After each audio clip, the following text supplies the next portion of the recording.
Saudara-saudari terkasih di dalam Kristus, selamat pagi. Salam jumpa lagi dalam Sabda Siap Saji Minggu 17 Januari 2021. Mari kita berdoa. Dalam nama Bapa, Putra, dan Roh Kudus. Amin. Allah Bapa kami yang maha baik, Engkau telah berkenan memanggil dan memberikan tugas kepada kami masing-masing. Berilah kami hati yang peka terhadap bisikan-Mu.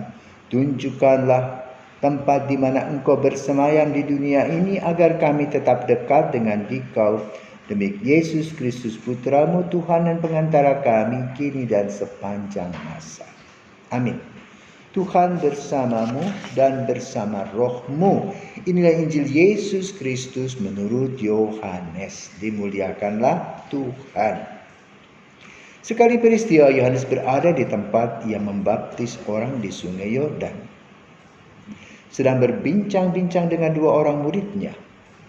Ketika melihat Yesus lewat, Yohanes berkata, "Lihatlah anak domba Allah." Mendengar apa yang dikatakan Yohanes, kedua murid itu pergi mengikuti Yesus.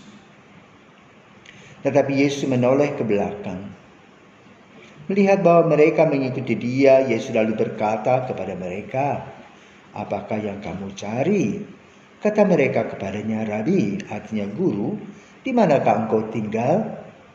Yesus berkata kepada mereka, "Marilah dan kamu akan melihatnya."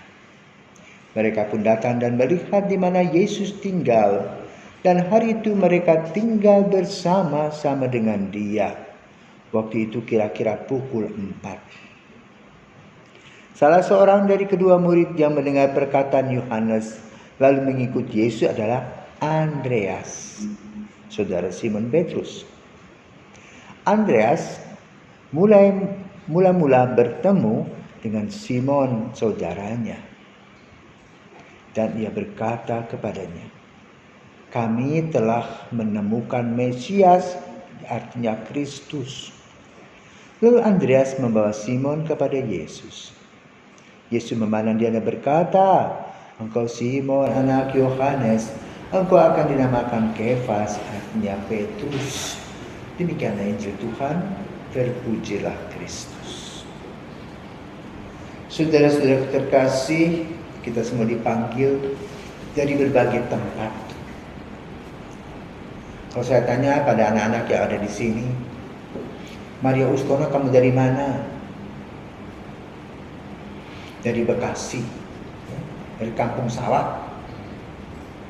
Kau tanya Mario, "Dari mana?" "Dari Kuta dong, FX tuh." Kau tanya Michael, "Denpasar dong, dekat kantor polisi rumah." Satu lagi Kelvin, Katedral. Tapi sudah terkasih, mereka semua bukan orang asli Bali loh. Campur-campur. Mereka tinggalkan Pulau Flores dan Timor. Mengembara orang tuanya, ada yang lahir di sini. Dan mereka mengenal Yesus dari kedua orang tuanya. Sejak kecil diperkenalkan tentang Yesus. Mulai dengan belajar tanda salib, dibaptis, kemudian persiapan komuni pertama, krisma, kemudian punya cita-cita menjadi apa nanti. Waktu masih kecil mengatakan jadi pastor. Sekarang tunggu dulu, ya, tergantung sikon.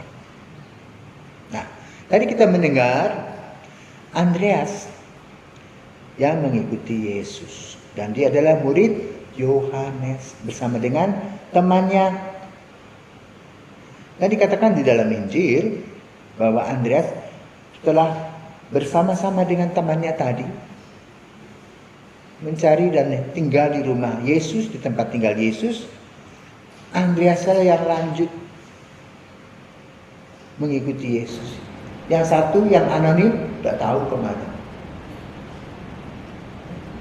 Sesudah itu Andreas mencari saudaranya Simon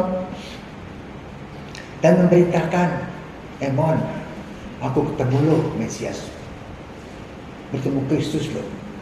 "Di mana itu?" Jangan omong kosong, diajaklah dia dan bertemu dengan Simon. Dan tertegunlah Simon setelah Yesus berkata, "Hei Simon, anak Yohanes, engkau akan disebut Kefas," artinya Petrus. Itu panggilan saudara terkasih. Ada yang melanjutkan panggilan, ada yang tidak. Tapi semua dipanggil mempertanggungjawabkan imannya masing-masing. Maka Injil pada hari ini mengajak kita untuk merefleksikan diri tentang panggilan. Panggilan yang masang apa?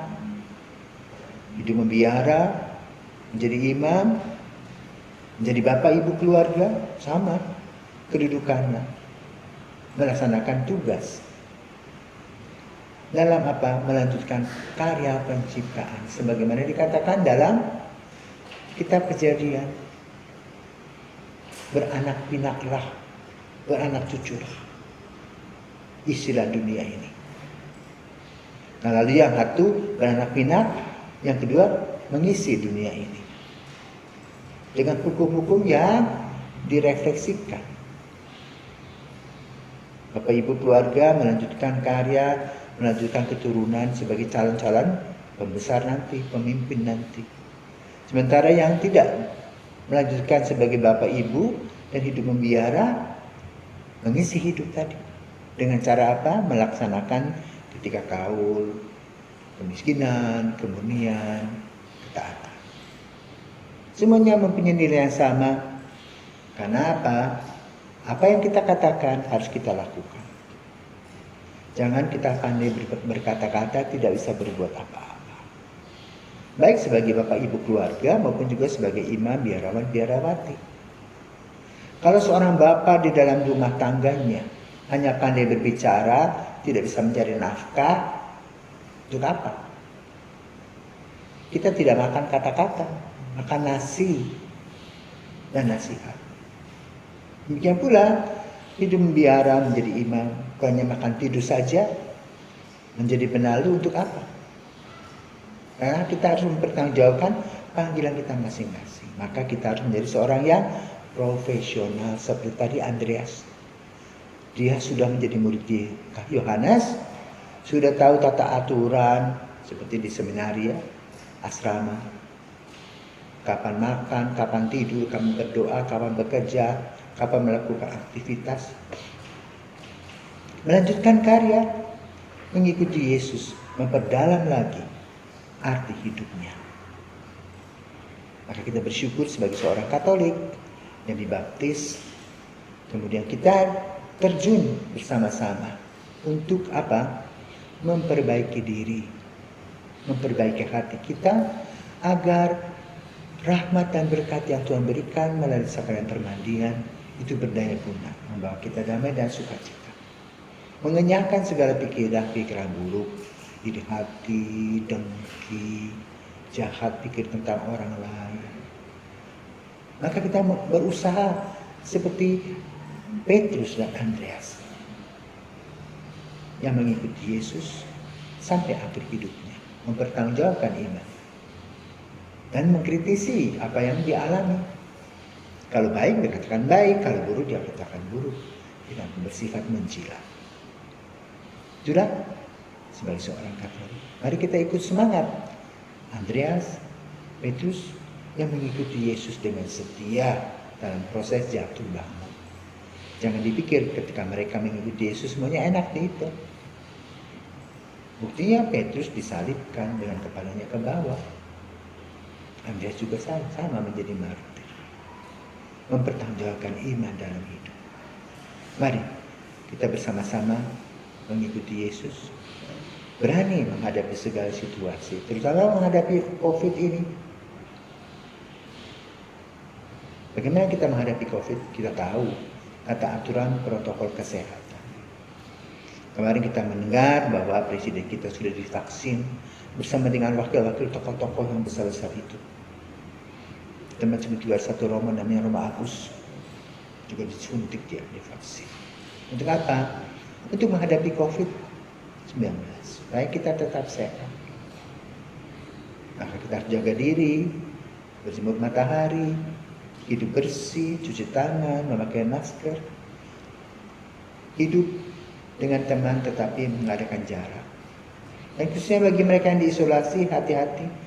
Silakan di kamar masing-masing berdiri sendiri, bisa bermain TikTok sendiri di sana, bisa berdoa dengan sungguh-sungguh, minta kepada Tuhan proses penyembuhan yang cepat. Mari kita bersama-sama menikmati hidup. Selamat pagi. Marilah kita berdoa. Allah kekal dan kuasa, Engkau mengatur langit dan bumi, dengarkanlah dengan rela permohonan umat-Mu dan berilah kami damai senantiasa demi Yesus Kristus, Putra-Mu dan pengantara kami, kini dan sepanjang masa. Amin.